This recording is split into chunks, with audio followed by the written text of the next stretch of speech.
I never imagined I'd end up where I am today. In fact, if you had asked 17-year-old me, I would have laughed in disbelief. Back then, my life was unraveling. It all started when I was kicked out of my house, and it was all because of my brother's lies. That event changed the course of my life forever, but not in the way my family expected. Today, I'll tell you how I turned my darkest days into my greatest triumph. Chapter 1. The Fall. The day my world shattered, the sun was blazing in the sky. I remember how warm it felt on my skin as I sat on the back porch, sipping iced tea. My mother burst out of the house, her face twisted in fury I rarely saw from her.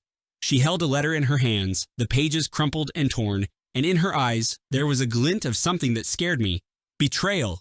"How could you?" she hissed, her voice trembling. My heart pounded in my chest as I stared at her, bewildered. What are you talking about, Mom? Don't you dare play dumb, Anna!" she snapped, her voice louder now, the neighbors likely to hear. She threw the letter at me, and it fluttered to the ground, landing next to my bare feet. I reached down to pick it up, hands trembling. It only took me a few seconds to understand what it was. A forged letter, supposedly written by me, confessing to stealing money from my parents. My brother Tyler stood behind my mother, a smirk barely concealed on his lips. He was the golden child, the perfect son. And me? I was the quiet one, the one who kept to herself, who got decent grades and dreamed of moving far away to a big city. I never caused trouble, never gave my parents a reason to doubt me, until now. "Mom, I didn't write this," I said, my voice cracking. "I swear I would never do something like this." Tyler stepped forward, shaking his head in mock disappointment. "Come on, Anna, just admit it. We all know you did it." My mother looked at me, tears welling in her eyes. "I can't believe I raised a liar and a thief," she said, her voice barely above a whisper. "Pack your things. You're not welcome here anymore." I looked at my father, hoping for some sign of disbelief, some glimmer of doubt, but he just turned away, his face stony and expressionless. I was alone. Chapter 2. The Struggle. I left that day with nothing but a backpack filled with clothes and a heart full of confusion and pain. I stayed with a friend for a while, sleeping on her couch and trying to figure out what to do next. I was still in high school with no job, no money, and no family to turn to. My friend's parents were kind, but I knew I couldn't stay there forever. I found a job at a diner, working late shifts after school, and saving every penny I could. I managed to finish high school, barely, and when graduation came, I didn't bother attending the ceremony. There was no one to cheer for me, no family to take pictures and tell me how proud they were. Tyler, meanwhile, went on to college, his tuition paid for by my parents. I heard bits and pieces about his life through mutual friends, how he was doing well, how he had a new girlfriend, how my parents visited him every weekend. It hurt, knowing they had chosen him over me, that they believed his lies without question. But I refused to let their betrayal define me. I worked harder than I ever thought possible, taking on extra shifts, studying at the library during my breaks, and eventually earning a scholarship to a local community college. It wasn't the big city university I had dreamed of, but it was a start. Chapter 3. The Rise College was a turning point for me. I found my passion in business and marketing, and for the first time in years, I felt like I had a purpose. I met people who believed in me, professors who encouraged me, friends who became my new family. I started a small side business, offering social media marketing services to local businesses, and to my surprise, it took off. By the time I graduated, I had a list of clients and enough money saved to move to the city I had always dreamed of. I found a tiny apartment, more of a shoebox really, but it was mine. I was finally free, finally living the life I had always wanted. And as my business grew, so did my confidence. I never forgot what my brother did to me or how my parents had turned their backs without a second thought. The pain of their betrayal was always there, a dull ache that never quite went away. But I channeled that pain into my work, into building something that was mine, something no one could take away from me. Chapter 4. The Opportunity. Years passed and my business flourished. I expanded, hiring a small team, and eventually opened an office. I was featured in a local business magazine, and that article was the beginning of everything. A few weeks after the article was published, I received a message on LinkedIn. It was from my mother. "Anna, I saw the article about your company. I'm so proud of you. We'd love to see you. Please, call me." I stared at the message, my heart pounding. It had been nearly 8 years since I'd last seen my parents, since they had thrown me out of their house and out of their lives. And now, suddenly, they wanted to see me? Because they were proud? I closed the message without replying. I wasn't ready. Not yet. Chapter 5. The Plan. It was a few months later when I got another message, this time from Tyler. He was in trouble. His business, a tech startup my parents had helped fund, was failing. He needed help with marketing, and he had heard that I was the best in the business. A part of me wanted to ignore him, to let him fail just as he had let me fall all those years ago.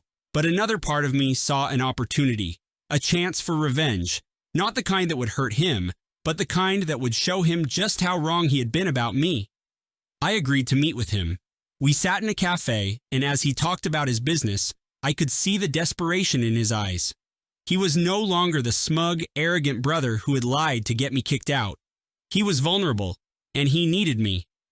"I can help you," I said, leaning back in my chair, "but it won't be easy, and it won't be cheap." He nodded, agreeing to my terms without hesitation. I made sure my fees were high, higher than I would normally charge, and I made sure he knew that this was business, not family. Chapter 6. The Reunion. Working with Tyler was strange at first. There was a tension between us, an unspoken understanding of what had happened in the past. But as the weeks went by, something shifted. He began to open up, to apologize for what he had done. He told me about the pressure he had felt, the mistakes he had made, and how he had envied me for being brave enough to follow my dreams. I listened, but I didn't forgive him. Not yet. I wasn't sure if I ever could, but I could see that he was trying, that he was no longer the same person who had lied to destroy me. My parents reached out again, this time asking if we could all meet for dinner. I agreed, but on my terms. We met at an expensive restaurant, one that I knew they couldn't afford without feeling the pinch. I wanted them to understand that I was no longer the powerless teenager they had thrown out. I was successful, independent, and I didn't need them. The dinner was awkward at first. My mother cried when she saw me, reaching out to hug me, and for a moment, I let her. My father was quieter, his eyes filled with regret. They apologized, over and over, and I listened, my heart heavy. "We were wrong," my father said, his voice breaking. "We should have believed you. We should have never let you go." I nodded, tears welling in my own eyes. "You broke me," I said, my voice steady, "but I put myself back together, and I'm stronger now because of it." Chapter 7. The Choice. In the end, I chose to let them back into my life, but on my terms. I kept my distance, setting boundaries that they had to respect. Tyler and I continued to work together, and slowly we began to rebuild our relationship. It wasn't perfect, and there were still days when the past haunted me, but I was no longer defined by their betrayal. My success was mine, earned through years of hard work and determination. And though my family had hurt me, I had found a new family in the friends and colleagues who had supported me along the way. Revenge, I realized, didn't have to be about hurting those who had hurt me. It could be about showing them that I was stronger, that their attempts to break me had only made me more resilient. My revenge was my success, my happiness, and the life I had built for myself despite everything they had done. And that, I thought, was the sweetest revenge of all. Chapter 1. A New Horizon. Life has a strange way of unfolding. After all those years of struggling to prove myself, I found that the moment I decided to let go of the pain and embrace my future, the world opened up for me. My relationship with Tyler was still a work in progress, and my parents? Well, they were learning. But I had built something that was mine, and that foundation allowed me to look forward, to imagine what my next steps could be. One evening, after a long day at the office, I sat at my desk and looked out at the city skyline. The lights twinkled in the distance, and I realized I wanted more. My business was successful, yes, but it wasn't enough. I had built it from nothing, and it was thriving, but I needed something else, a new challenge, a new goal. That's when the idea came to me. I could help others. Not just with marketing, not just with social media. I could help others like me, those who had been cast aside, who had been told they weren't good enough. I could create a foundation, a place where young people who had nowhere to turn could find the support they needed. The idea took hold of me, and it didn't let go. I spent the next few weeks sketching out my plans, reaching out to contacts, finding people who could help me make it a reality. The Anna Williams Foundation. It had a nice ring to it. Chapter 2. The Past Comes Calling. The launch of the foundation was one of the proudest moments of my life. I stood on stage, looking out at the crowd of supporters, friends, and partners who had come to celebrate. I gave a speech, talking about my journey, about the struggles I had faced, and the people who had helped me along the way. And as I spoke, I saw my parents in the audience, their eyes filled with tears. After the event, my mother came up to me, her hands trembling as she reached for mine. "Anna," she said, her voice thick with emotion, "we are so proud of you. What you're doing, it's incredible." I smiled, squeezing her hand. "Thank you, Mom. It means a lot." Tyler was there too, standing a few steps behind. He had been quiet lately, ever since we had started working together. There were moments when I caught him watching me, a strange expression on his face, something that looked like regret or maybe admiration. I wasn't sure. "Anna," he said, his voice soft. "I know I've said it before, but I'm sorry. For everything." I looked at him, really looked at him, and for the first time, I saw the brother I used to know. The one who used to play games with me in the backyard, who used to help me with my math homework. The one who, somewhere along the way, had gotten lost. "I forgive you," I said, my voice barely above a whisper. And in that moment, I meant it. Chapter 3. The Challenge. Running the foundation was harder than I expected. There were so many people who needed help, so many young men and women who had been cast aside by their families, by society. I spent my days meeting with counselors, organizing programs, and trying to raise funds. It was exhausting, but it was also the most rewarding thing I had ever done. One day, I received a call from a woman named Grace. She was a social worker, and she had heard about the foundation. She told me about a young girl named Emily who had been kicked out of her home, just like I had been. Emily was living in a shelter, struggling to get by, and Grace thought that maybe the foundation could help. I agreed to meet Emily, and when I saw her, it was like looking at a reflection of my younger self. She was scared, angry, and hurt. She had been betrayed by the people who were supposed to love her the most, and she didn't know how to move forward. I spent hours talking to her, sharing my story, telling her about the struggles I had faced and how I had overcome them. Slowly, I saw the walls she had built around herself begin to crumble. She began to trust me, to believe that maybe, just maybe, she could have a future. Chapter 4. The Reunion. As the foundation grew, so did my relationship with my family. My parents started volunteering, helping with events, donating their time and money to support the cause. It was their way of making amends, of trying to heal the wounds they had caused. One day, my mother came to me with a photo album. It was filled with pictures of me as a child, pictures I hadn't seen in years. She handed it to me, her eyes filled with tears. "I kept these," she said, her voice breaking. "Even after you left, I couldn't bring myself to get rid of them. I'm so sorry, Anna, for everything." I looked through the album, my heart aching as I saw the smiling faces of my younger self, my brother, my parents. There were pictures of birthday parties, family vacations, moments that seemed so happy, so perfect. And I realized that despite everything, there had been love there.